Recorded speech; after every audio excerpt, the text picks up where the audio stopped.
औज़ुबिल्लाहि मिनश्शैतानिर्रजीम बिस्मिल्लाहिर्रहमानिर्रहीम। हमारा आगाज़ है अल्लाह के बरकत नाम से। तो हमारा कोर्स कैलकुलस 2 है, ठीक है। कोर्स कोड मैथ 302 है। थोड़ी सी आउटलाइन डिस्कस कर लेते हैं, फिर उसके बाद हम क्वेश्चन की तरफ जाएंगे। फ़र्स्ट ऑफ़ ऑल हमने इसमें इंटीग्रेशन स्टार्ट करनी है, जिसके अंदर एंटी डेरिवेटिव्स और इंटेग्रल्स यूज़ होंगे। आप ऑलरेडी सेकेंड ईयर के अंदर इंटीग्रेशन और डेरिवेटिव बड़ी अच्छे तरीके से पढ़ के आ चुके हैं, और फिर कैलकुलस 1 भी आपने पढ़ी जिसके अंदर आपने डेरिवेटिव पढ़ा है। अब हम उसका रेसिप्रोकल यहाँ पढ़ेंगे।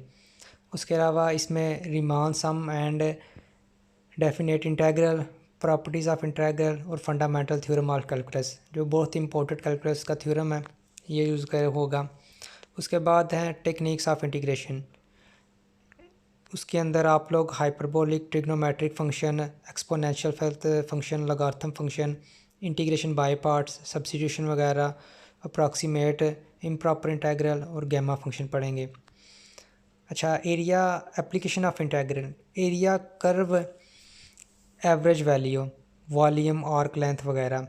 अच्छा, इसमें होता क्या है बेसिकली, इसके अंदर हम लोग डबल इंटेग्रल और ट्रिपल इंटेग्रल को सॉल्व करते हैं। जैसे सिंगल इंटेग्रल के लिए आप लोगों ने ऑलरेडी सॉल्व किया है, के साथ उसका dx मौजूद होता है। यहाँ पे आपके पास डबल इंटेग्रल होगा, उसके साथ आपके पास dx या dy भी होगा। फिर ट्रिपल इंटेग्रल के अंदर आपके पास dx भी होगा, dy भी होगा और dz भी होगा। उसके बाद इनफाइनाइट सीरीज़ हैं। सीरीज़ भी आप लोगों ने ऑलरेडी पढ़ी हैं, या फिर आप यहाँ पे डिस्कस करेंगे, जिसके अंदर सबसे पहले तो कंसेप्ट है कि सीक्वेंस और सीरीज़ क्या होती है, इनमें डिफरेंस बताया जाएगा। फिर आप लोग एब्सोल्यूट, कन्वर्जेंस या डाइवर्जेंट, पी सीरीज़ क्या होती हैं, टेस्ट क्या होते हैं, रूट्स क्या होते हैं, रेशो टेस्ट। उसके अलावा टेलर मैक्लॉरिन सीरीज़ वगैरह पढ़ेंगे। उसके बाद आखिरी हमारा जो पोर्शन है, उसके अंदर हम लोग कॉनिक सेक्शन को डिस्कस करेंगे, जो कि आपने ऑलरेडी सेकंड ईयर की बुक में भी पढ़ा है। उसके अंदर उसकी आर्क लेंथ वगैरह में पोलर कोऑर्डिनेट क्या होते हैं, जब हमने ऑलरेडी एक्स के अंदर पढ़ा है, जब हम पोलर के अंदर चले जाते हैं वो एक्स आर के अंदर कन्वर्ट हो जाता है, तो उसके साथ वो साइन और काज के फंक्शन इंक्लूड हो जाते हैं। रिकमेंडेड बुक आपके पास फर्स्ट बुक है हावर्ड एंटन की, जो कि हम ऑलरेडी भी पढ़ रहे थे कैलकुलस 1 के अंदर, तो हम इसी को लेके आगे चलेंगे, ठीक है। फर्दर अगर कोई पढ़ना चाहे किसी भी दूसरी बुक से, तो वो अपनी चॉइस के साथ कोई भी दूसरी बुक पढ़ सकता है।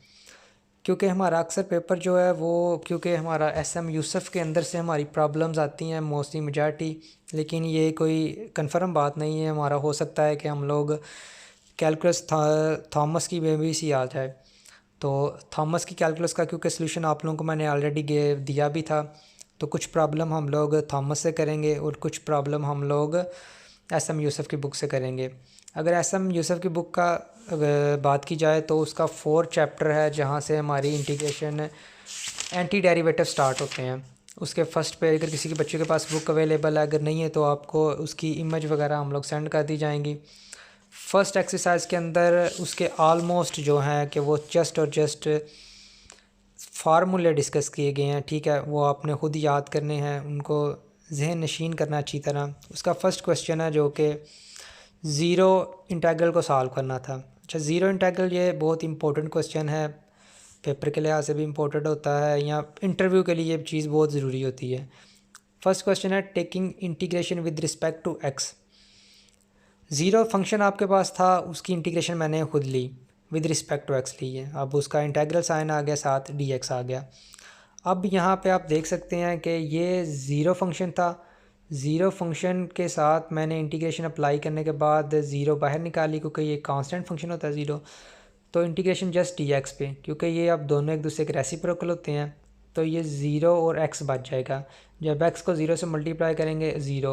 और ये बात आप लोगों को ऑलरेडी पता है कि जब भी इंटीग्रेशन लेते हैं, जब उसके साथ लिमिट अवेलेबल ना हो, तो हम उस फंक्शन के साथ प्लस कोई कांस्टेंट लिखते हैं।